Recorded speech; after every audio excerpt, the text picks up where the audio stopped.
मैं सुनील कुमार सोमैया के फादर हूँ। सोमैया जब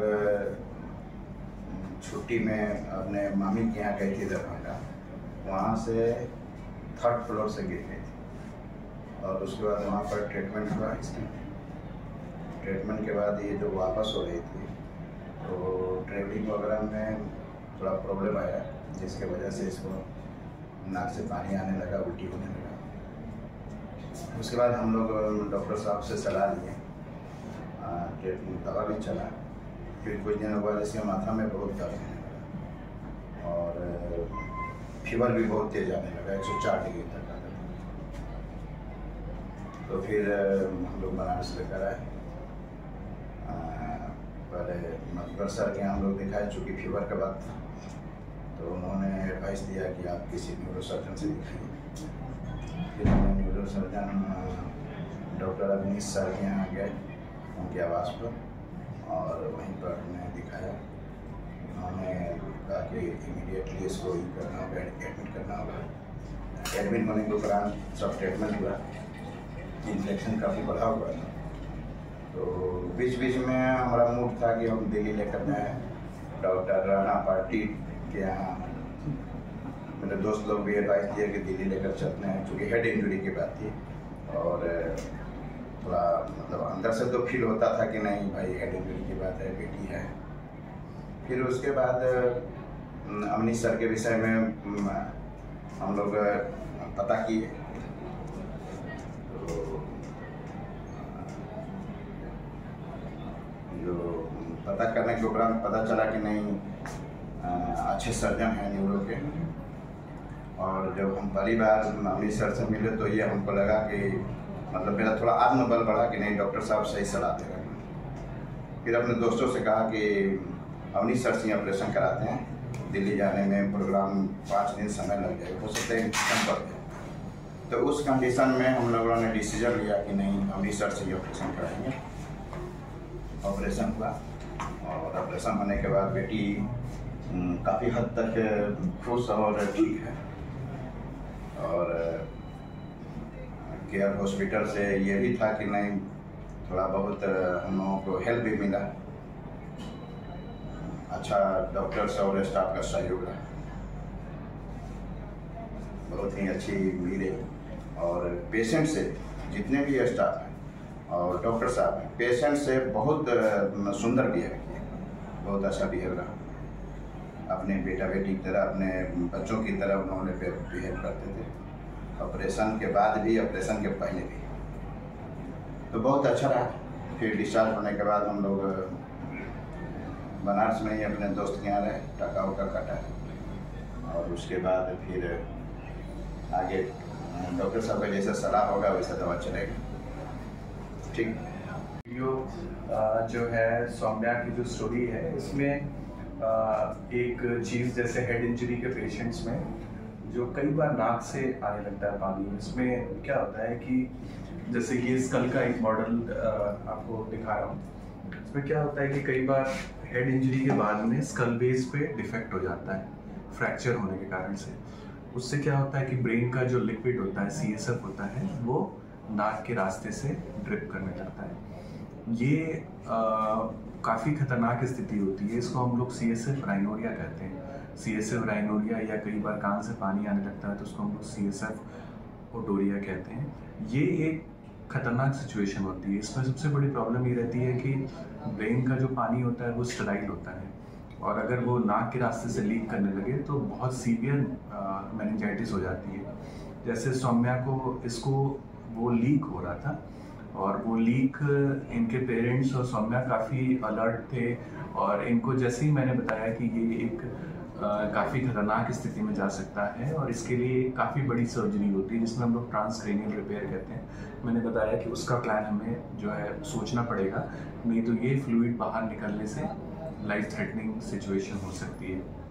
तो ये बच्ची और इनके पेरेंट्स काफ़ी ब्रेव थे, और इनके पापा मम्मी काफ़ी समझदार थे। इन्होंने सारी चीज़ों को समझा और ये इस रिस्क को भी लेने के लिए थे तैयार कि इतनी छोटी बच्ची की हम इतनी बड़ी सर्जरी का प्लान हम लोग जो है कर सकें। और इसकी सर्जरी में आप जैसे देख रहे हैं ये एक हमने बाई कोरोनल फ्लैप लिया स्कल में, और ये पूरी फ्रंटल बोन इसकी हटा दी बच्चे के, और हटाने के बाद स्कल बेस में क्रिब्रिफॉर्म जो प्लेट है उस एरिया में इसको काफ़ी बड़ा फ्रैक्चर था जो आँख की ऑर्बिट की तरफ पूरा एक्सटेंड कर रहा था।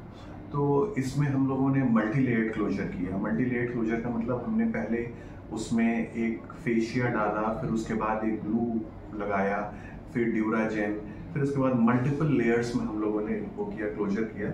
उसके बाद भी हम लोग को ये फियर था कि इतना बड़ा डिफेक्ट है, तो ये था डर कि कई बार किसी पेशेंट में CSF लीक की 10% के अराउंड रहती है, पोस्ट सर्जरी भी पॉसिबिलिटी, पर बहुत अच्छा रहा रिजल्ट इस बच्ची का, और जो है कॉस्मेटिकली भी अच्छा रहा, और साथ में इसको उस सर्जरी के बाद से हम लोगों ने 3rd डे 4th डे छुट्टी भी कर दी। उसके बाद कोई उसको फीवर की हिस्ट्री दोबारा नहीं आई है, and she is doing very fine.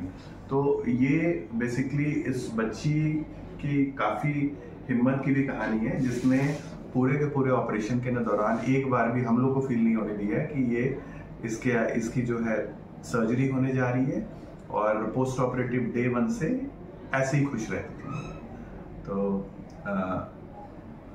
Saumya के लिए बहुत बहुत बधाइयाँ। आज आप लोग को मैं इस बहुत ही प्यारी बच्ची सौम्या के साथ बातचीत कर पाता हूँ, और ये बहुत ही बहादुर बच्ची है, और इसने बहुत बड़ा ऑपरेशन, बहुत बड़ी सर्जरी अच्छे से अपनी कराई, और ये आज अपनी स्टोरी आपके साथ शेयर जो है करना चाहती है। मेरा नाम सौम्या सिंह है, मैं क्लास 4 पे पढ़ती हूँ, और मेरी समर वेकेशन चल रहे थे ना, तो मैं दरभंगा गई थी घूमने के लिए। तो वहाँ पे गई थी, तो वहाँ पे सब जगह घूमना था। फिर 3rd फ्लोर पे थी, और 3rd फ्लोर की छत पे से मैं गिर गई। फिर उसके बाद फिर वहाँ पे मेडिकल ट्रीटमेंट मेरा चलने लगा। वहाँ पे हॉस्पिटल में गई थी, तो हॉस्पिटल में मेडिकल ट्रीटमेंट चलने लगा, तो डॉक्टर वहाँ पे थे जो वो पेरेंट्स से बात किए, और जो मतलब था उन्होंने मतलब बताया कि इसको उल्टी नहीं होना चाहिए, नाक से पानी नहीं गिरना चाहिए, अगर गिर जाएगा तो हम लोग से हो नहीं पाएगा, मतलब अच्छे से दवा रिकवर नहीं कर पाएगा। उन्होंने दवा लिखा, दवा दिया, और दवा देने के बाद बता भी दिया था मेरे पेरेंट्स को कुछ रूल्स कि मतलब ये सब कुछ नहीं करना है, सर पर कुछ नहीं झुकाना उकाना नहीं है। तो फिर उसके बाद मेरे पेरेंट्स उन रूल्स को अपनाने लगे, और उन्होंने मतलब रूल्स अपनाए। फिर हम लोग घर जाने लगे, तो घर मतलब अपने यहाँ आने लगे घर पे। तो घर पे जैसे कि आने लगे, गाड़ी पे जैसे कि जा रही थी तो उल्टी होने लगा, नाक से पानी आने लगा। अब नाक से पानी आने लगा, उसके लिए मेरे पेरेंट्स ने दवा चलाया। फिर मैं वहाँ अगर दवा से आराम नहीं मिला, बुखार आने लगा।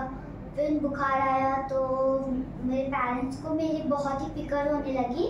उन्होंने मेरे को तुरंत ही बनारस लाके मतलब हॉस्पिटल में लाया। तो हॉस्पिटल में लाया तो फर्स्ट में मधुकर आए, यानी कि वहाँ पे मैं गई।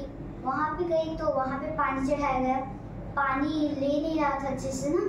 तो फिर उसके बाद सर दुखा, तो फिर हम लोग नीरो यानी कि डॉक्टर अविनीश अंकल क्या क्लिनिक पे आए।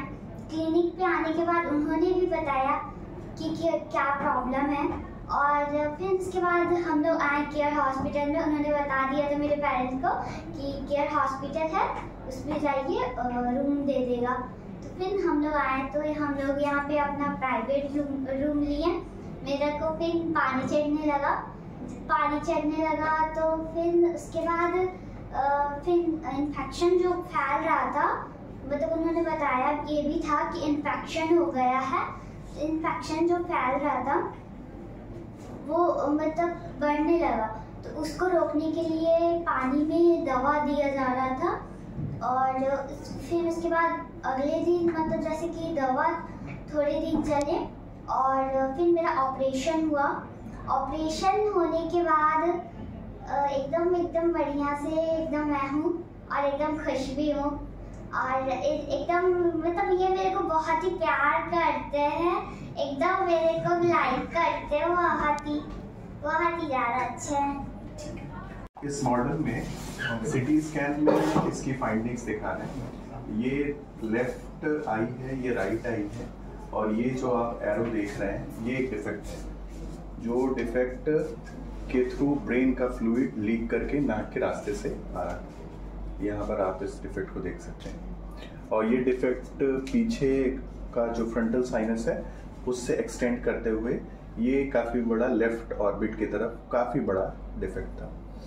इसी का जैसे मैंने अभी आपको बताया कि मल्टी लेयर्ड क्लोजर किया, और मल्टी लेयर्ड क्लोजर के बाद में हम लोगों ने यहाँ पे कई सारी लेयर्स में चीज़ों को डाल करके इस रेंट को पूरा का पूरा क्लोज किया, और अच्छा है। We are happy with the result. And लोगों को यही एडवाइस है कि अगर किसी को हेड इंजरी के बाद में CSF लीक या नाक के थ्रू अगर पानी आ रहा है या कान से अगर पानी आता है तो उन्हें इमीडिएटली जो भी उनके डॉक्टर हैं उनको इस चीज़ के बारे में जो है बताना चाहिए, ताकि मेनिंजाइटिस के रिस्क को और घटा सकें।